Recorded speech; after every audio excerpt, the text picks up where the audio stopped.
Coming up on Breeze TV, Purcell Park has some new inhabitants that leave employees confused. Plus, we have the latest update on the Kavanaugh nomination. This is Breeze TV.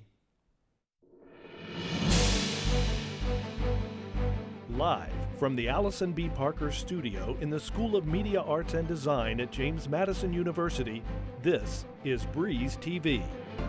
Good morning, I'm Anna Saunders. And I'm Kent Irwin. Thanks for joining us on this year's first installment of Breeze TV. Happy to be here with you, Anna. Happy to be with you here as well, Kent. Let's get to today's top stories. Virginia Governor Ralph Northam declares September as the official awareness month for bicycle users and pedestrians. Senior reporter Caitlin Merriman spoke with people in the community to hear their thoughts on their awareness in our area. Commuting to and from campus can be tough, and for some, their only alternative is biking or walking. So I didn't want to spend like a ton of money on it when I can have transportation that costs me. I think I got my bike for like $50. If you are afraid or not comfortable getting on a bike, there are classes offered here at UREC and at the Shenandoah Bike Company. And what those classes are designed is to help teach people the basic of bike maintenance, but it gets them more comfortable with the bike. It empowers them. If we can get people to be confident, I think that encourages them to ride more often. According to Jenkins, he has seen an increase in bicycle use and pedestrians in the area over the past 6 years. But with an increase comes extra precautions. Please just pay attention to bikers and pedestrians because we are here too. Though September is the month for awareness, bikers and walkers are around every day. We believe if we can teach them young, they'll hopefully take that experience and that knowledge, and when they go to college. Next time you see a biker, be sure to yield to them and think about sharing the road. Reporting for Breeze TV, I'm Caitlin Merriman. At 1:30 this afternoon, the Senate Judiciary Committee voted 11-10 along party lines to advance Brett Kavanaugh's Supreme Court nomination to the Senate floor. Republican Senator Jeff Flake of Arizona expressed concerns about the lack of an FBI investigation into the allegations against Kavanaugh. He suggested that an investigation be performed before a full vote on the Senate floor. I think it would be proper to delay the floor vote for up to but not more than 1 week. Republican Chairman Chuck Grassley told Democratic Ranking Member Dianne Feinstein after committee adjourned that the official vote in committee on the investigation was not needed because they had a verbal agreement. Something fishy has been happening at Purcell Park. The pond has become infested with goldfish. Purcell Park's pond has been used as a way for Harrisonburg residents to get rid of their unwanted pets. Unfortunately, this has been a problem in the past. The City of Harrisonburg Public Works Department has been trying to educate people about the importance of not dumping non-native species into waterways. And it just becomes an issue because that introduced species sort of takes over the natural habitat or ecosystem, and they do really well. They grow really fast. They outcompete our native fish or the fish that we stock. Are you guys involved in the annual rash Suggests donating your fish to the pet store at a local water garden. If you're interested in gaining a new aquatic friend, you can head out to Purcell Park's pond and fish out a new friend. JMU students piled into the festival ballroom on Monday and Tuesday for the campus-wide career fair. Career and Academic Planning puts on one per semester and encourages all students to come for the networking opportunities. We like to emphasize that it's open to all majors, which is really helpful for organizations who are trying to cast a broad net across several different majors and colleges. This year's fair also includes a chance to win a $1,000 scholarship and a photo booth where students could have headshots taken. The next career fair will take place next semester on February 12th and 13th.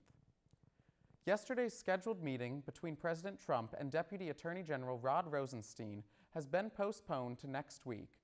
They're meeting to discuss Rosenstein staying on in his position after reports came about that he wanted to remove the president from office.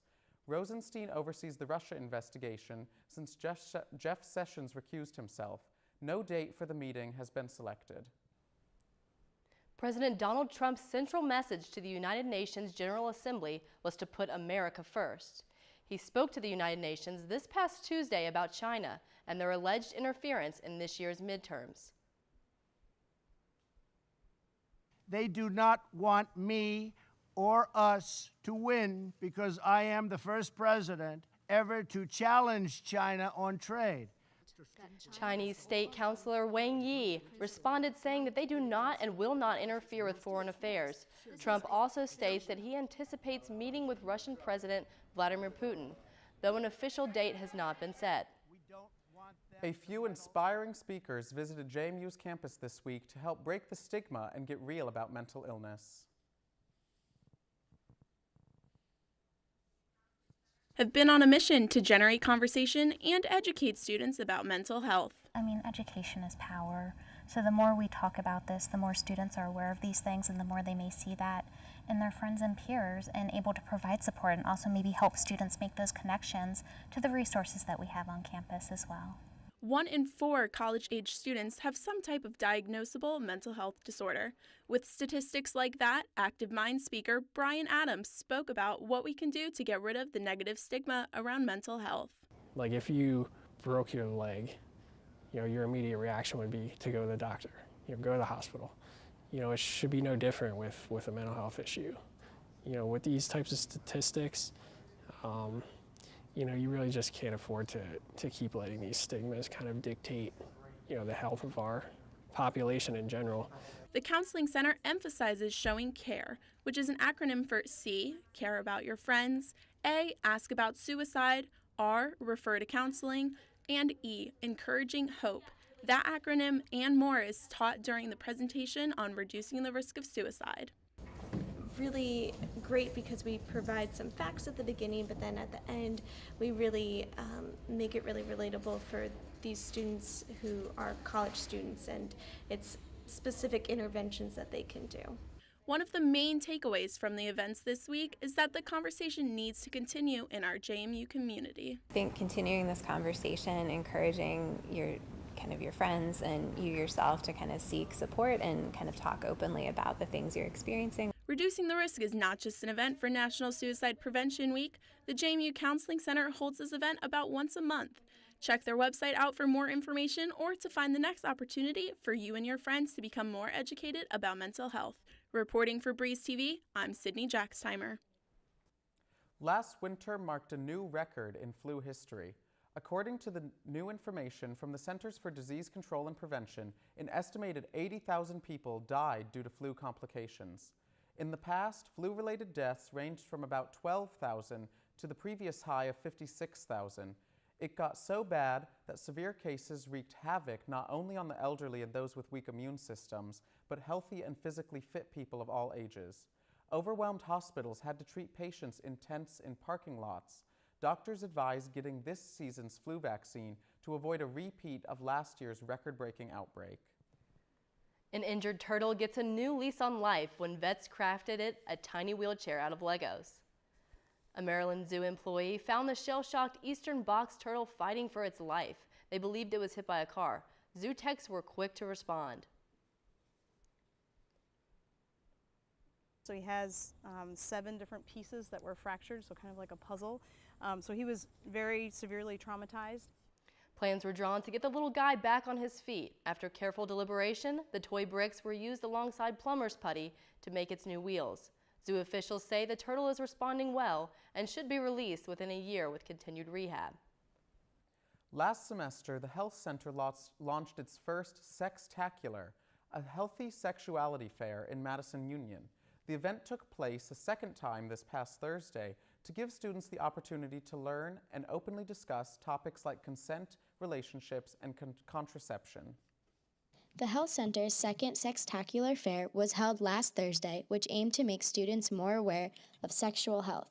But a lot of the topics that we have here today we find are not often talked about in those public school educations or in other classes. So unless a student takes human sexuality as a course, once again, they're not really getting exposed to this information unless they choose to look for it in themselves. I was working at the STI table before, and we had like a myth versus fact sheet, and when I was like reading through them, some of them I didn't know. So I learned some more stuff about STIs. Students were given the opportunity to reflect on what they learned. I felt like I learned that there are different ways of interpreting consent and different umbrella ways to interpret what is a yes and what is a no and things in between. Students could leave the event aware that resources are readily available to maintain their sexual health.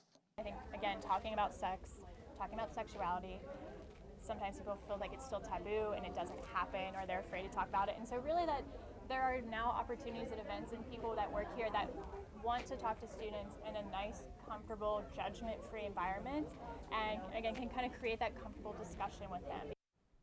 What an interesting program that the Health Center puts on. I think they do it every semester, so there'll probably be one next semester, and everyone should really take advantage of that. It's a great program. Definitely. Well, that's all for us today on Breeze TV. Thanks for joining us, JMU. Have a great weekend. We'll see you next week.